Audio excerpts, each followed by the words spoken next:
Sinais precoces de autismo. Como é que a gente identifica esses sinais? Esse é o Pode Criar e a gente está nessa temporada falando sobre autismo. Vamos lá, gente. Quais são esses primeiros sinais aí que a gente pode identificar numa criança com autismo? Eu acho legal assim a gente pensar que no desenvolvimento humano, a criança, o bebê, ele está programado biologicamente para manter contato ocular, para reparar na face humana. Isso é extremamente importante para todo o desenvolvimento dele. Então, se a gente pensa na trajetória do desenvolvimento, outra habilidade extremamente importante é a gente conseguir processo de imitação. A criança, nos primeiros anos de vida, as habilidades básicas, né, que ela vai aprender é por via da imitação. Então, pensar no desenvolvimento típico nos ajuda a pensar nos sinais precoces do autismo, pensando que imitação é a habilidade básica para o desenvolvimento de habilidades e que essa criança ela está programada para ali prestar atenção na face humana. Então, se a gente vai pensar, respondendo a pergunta, né? Se a gente vai pensar nos sinais precoces, ele envolve a qualidade e a frequência que essa criança mantém contato ocular, o número de vocalizações, se ela balbucia, isso vai envolver, se ela faz atenção compartilhada. Então, se eu aponto ali para um lugar, será que ela olha? Se ela responde à voz humana. Então, a gente pode ter alguns atrasos motores aí nesse primeiro ano, mas o mais importante envolve a qualidade do brincar, se ela está voltada aqui para a face humana, se ela consegue aqui interação e vínculo. Se é uma criança também, gente, às vezes, uma criança difícil da gente acalmar. É uma criança que tem um sono prejudicado, tem já alterações de muito choro, muito sensível a essas emoções negativas, né? E nesse primeiro ano de vida. Ou na outra ponta, uma criança passiva demais. Um bebê muito quietinho, que pouco busca o outro, né? Então, assim, pensando em marcadores importantes de autismo, né, Nath? Essa questão da orientação social, ela é um marcador principal.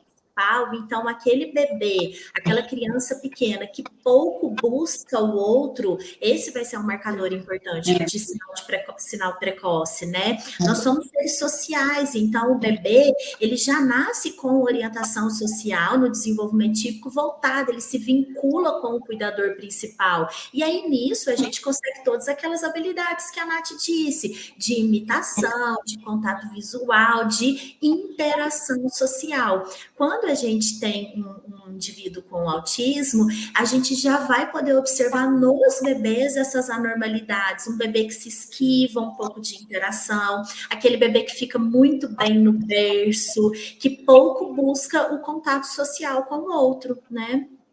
Porque o bebê ele está voltado para isso, né? Ele está voltado para a troca social, ele está voltado para a interação, porque isso garante a sobrevivência dele. Isso garante ele construir essas competências sociais. Uma coisa que pensar em crianças que respondem ao ambiente, né? E porque isso envolve essa orientação social. Pensando em bebês, eu acho que isso é uma das principais um dos principais sinais que precisa de observar, resposta ao ambiente. Então, por exemplo, se tem um barulho inesperado, essa criança ela vai procurar esse barulho. O adulto muda a expressão facial quando está brincando com ela. Está todo sorridente, né? Ele está e depois o adulto fica com expressão neutra. Essa criança ela vai perceber essa mudança e vai reagir a essa mudança também. Então, acho que essa resposta do ambiente é muito importante. Uma questão na interação social que eu acho que a gente precisa estar atento é que muitas vezes essas crianças, elas até te chamam, mas elas te chamam para resolver algum problema. Mas muito difícil essas crianças chamarem para compartilhar algo interessante. Então, um sinal muito precoce é observar que aquela criança não está te mostrando que ela encontrou uma caneta, uma bola, que ela viu um cachorro. Então, a qualidade da interação ali, de compartilhar a atenção, ela é muito para resolver os problemas dela, mas não para expressar o entusiasmo, as coisas novas que ela aprende, que é muito comum ali a partir dos 9 anos. Às vezes, coisas muito simples, muito antes dessa criança, né, nos 6 meses de idade ali, às vezes, quando ela está começando uma introdução alimentar, ela vai compartilhar esse interesse, como você falou, Michele, às vezes nessa triangulação desse olhar. Então, eu olho para o meu objeto, eu olho para o meu cuidador, E às vezes eu compartilhando essa entrego para descoberta. ele, né? E às vezes eu quero que ele coma também. Sim, exatamente. E isso, assim, é muito rico, porque observar o desenvolvimento típico é muito importante para a gente perceber, porque o autismo aí nos primeiros anos de vida não é um sintoma isolado, é um conjunto de sintomas, né? Então a gente vê, às vezes, essa criança, ela balbucia, mas não é em grande quantidade. E outra coisa que também é importante, que nos primeiros anos de vida, a criança ela está numa comunicação não verbal, mas há comunicação, né? Os pais vão ali observando a comunicação dela, os pais, ela vai apontando, ela vai mostrando seus interesses, e ela sempre está ali, né, a partir dos 6 meses, mais ou menos, antecipando a ação desse adulto. Então, ela já entendeu a brincadeira de cosquinha, ela já começa a rir antes da gente fazer de novo aquele comportamento. Às vezes, quando a gente está falando com ela, ela começa, ou brincando, ela tenta fazer imitação. Então, essa criança ela está muito voltada. Então, assim, se a gente fosse pensar em algo muito específico para os pais observarem com relação ao sinal precoce, assim, o que vocês acham que é mais importante? Orientação social. Eu acho que em bebês é isso que a gente vai perceber mais. Que essa criança, em bebês, né, nos primeiros anos de vida, é uma criança que ela é voltada para você. Ela rastreia voz humana.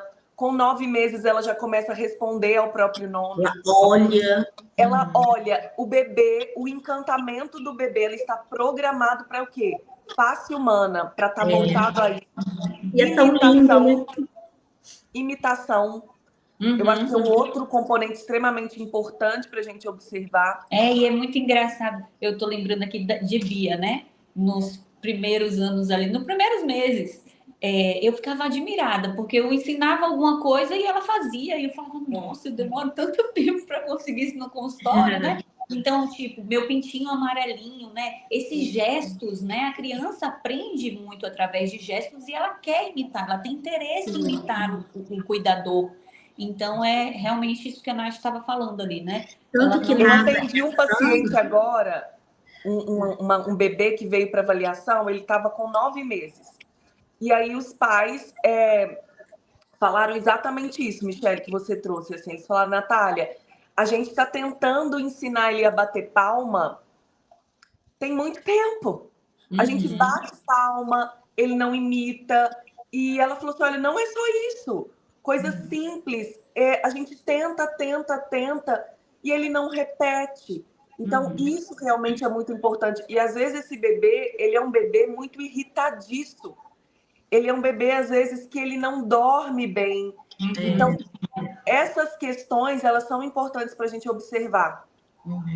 Eu acho que essa questão da habilidade é importante a gente pensar assim. Às vezes, a criança até tem habilidade. Ela bate palma, mas ela não vai bater palma de forma recíproca. Por exemplo, eu bato palmas e eu olho para o meu pai esperando ele bater palma também. Ou eu bato palmas em resposta às palmas que a minha mãe não fez. Tem intenção comunicativa, né?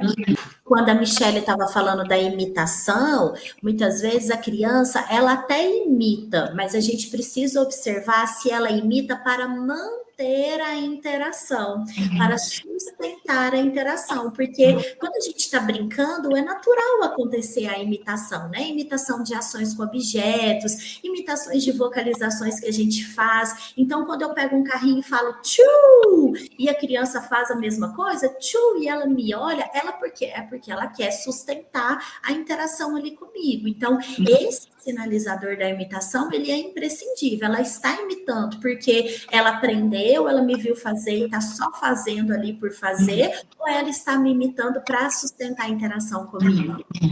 Uma outra questão que eu acho importante é que a construção das habilidades, da fala, por exemplo, né? Às vezes a gente pensa, é mais fácil a gente perceber o autismo, opa, meu filho não fala. Mas essa habilidade de comunicação, ela já começou a ser construída enquanto bebê, onde a criança tem uma intenção comunicativa de eu faço cosquinha e ela me olha, ela pede por mais com sorrisos, com uma comunicação não verbal. Quando ela mantém o contato ocular na mamada com a mãe, ali já observando. Então, as competências sociais e de comunicação estão sendo construídas nessa trajetória do desenvolvimento. Então, a gente não precisa esperar uma fala não vir para perceber déficit aí na comunicação. E outra questão importante, precoce, é entender que criança, bebê, não perde habilidade. A gente está numa crescente de ganho de habilidades. Nem estagna e nem perde habilidade. Verdade. E sempre está relacionado esse olhar assim de atrasos no desenvolvimento? Como é isso? Perfeito, assim, não sempre. A gente pode ter alguns pequenos atrasos motores que estão relacionados, podem estar relacionados, mas muitas vezes não há atraso no desenvolvimento. Quanto menor o atraso no desenvolvimento, às vezes é mais difícil da gente diagnosticar tão precocemente. Mas pensando no núcleo de dificuldade, a gente sempre vai lembrar da trajetória do desenvolvimento das competências sociais e da comunicação. E isso vai estar ali. Eu acho que difícil, né? É difícil, gente. Quando a gente pega quando a gente pensa eu acho que quando pensa em atraso no desenvolvimento, sempre vem os principais, né? Linguagem e motricidade. E pouco se olha para o desenvolvimento socioemocional. Então, se a gente pensa que a criança, ela vai apresentar, uma criança com suspeita de autismo, né? Ela vai apresentar atrasos no desenvolvimento, normalmente atrasos de linguagem e motricidade, pode não apresentar, mas, consequentemente, ela vai apresentar atraso no domínio socioemocional. Né? Eu acho que isso é pouco falado, né?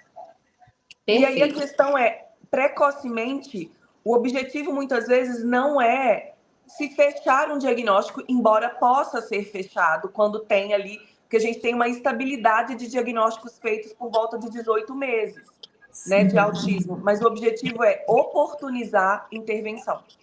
Muito bom. A gente está terminando aqui o nosso Pode Criar. Vamos falar num próximo sobre mitos e verdades. Vamos lá, gente, e até a próxima. Até!